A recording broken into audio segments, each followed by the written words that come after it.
গত শনিবার ঐতিহাসিক ৭ মার্চের ভাষণ সাউন্ড বক্সে প্রচারের সময় ডাকসু এবং শিবির কর্মীরা মব তৈরি করে। এ সময় চানখারপুল থেকে 2 জনকে গ্রেফতার করে পুলিশ। এর প্রতিবাদে রাতে শাহবাগ থানার সামনে মাইক নিয়ে 2 জনকে সাথে নিয়ে ৭ মার্চের ভাষণ চালাতে থাকেন ঢাকা বিশ্ববিদ্যালয়ের শামসুন্নাহার হল সংসদের সাবেক ভিপি শেখ তাসনিম আফরোজ ইমি।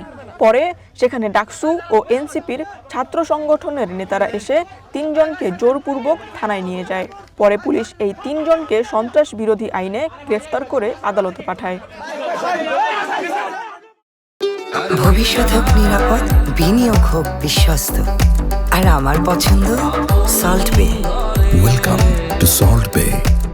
এ প্রসঙ্গে সোমবার সকালে সাংবাদিকদের সঙ্গে মত বিনিময়কালে ৭ মার্চের ভাষণ প্রচার নিষিদ্ধ কিনা এমন প্রশ্নের সরাসরি উত্তর দেননি আইজিপি। তিনি বলেন, মব পরিস্থিতি ঠেকাতে পুলিশ তৎপর রয়েছে, তবে কোনো নিষিদ্ধ সংগঠন সন্ত্রাসী কর্মকাণ্ড উস্কে দেওয়ার চেষ্টা করলে তা কোনোভাবেই মেনে নেওয়া হবে না। আবার কিছু আছে এই মব থেকে ফায়দা লোটার জন্য লুটপাট এবং বিভিন্ন রকমের অপকর্ম করার জন্য তারা এইটা আরও যারা ব্যাপক আকারে ছড়ায় সেগুলো চেষ্টা করে। তা আমরা মূল মব তৈরিকারী যারা তাদেরও লিস্ট তৈরি করতেছি, সে যত ক্ষমতাধর হোক তাদেরকে আইনের আওতায় নেওয়া হবে। পুলিশের পক্ষ থেকে কোনো অতি উৎসাহী ভূমিকা পালন করা হবে না, কিন্তু আপনার সিটিজেনকে ল অ্যাবাইডিং হতে হবে। আইন নিজের হাতে তুলে নেওয়া যাবে না, তাহলে দেশ একটা অকার্যকর দেশে পরিণত হবে।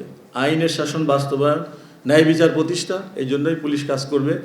আর যারা নিষিদ্ধ সংগঠন, অনেক নিষিদ্ধ সংগঠন আছে, তারা বিভিন্ন অজুহাতে সালে সুতায় যে রাস্তায় নেমে এসে আইন শৃঙ্খলার অবনতি ঘটাবে, সন্ত্রাসকে উস্কে দিবে, এটা আমরা মেনে নিব না।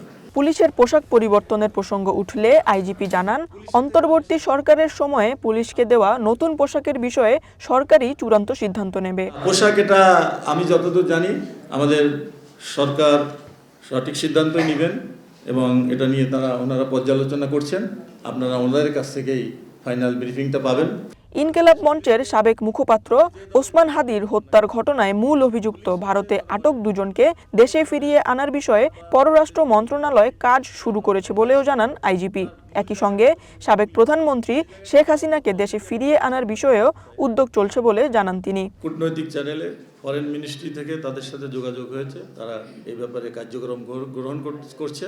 হয়তো অচিরেই ইনশাল্লাহ আমরা দেখতে পারবো তারা বাংলাদেশে আমরা আনতে সক্ষম হব। আসন্ন ঈদকে সামনে রেখে যেসব কারখানার শ্রমিকদের বেতন পাওয়া নিয়ে শঙ্কা রয়েছে, সেসব প্রতিষ্ঠানের মালিকদের সঙ্গে আলোচনা চলছে বলেও আশ্বস্ত করেছেন আইজিপি। চিহ্নিতকরণের পাশাপাশি শ্রমিক নেতা, মালিক, বিজিএমই, বিকেএমইর সাথে সমন্বয়ের মাধ্যমে সমস্যা সমাধানের প্রয়োজনীয় উদ্যোগ গ্রহণ করা হয়েছে। Tanzin Akter, One News, Dhaka. স্বরাষ্ট্র মন্ত্রণালয়ে আপনারা সেখানে ছিলেন।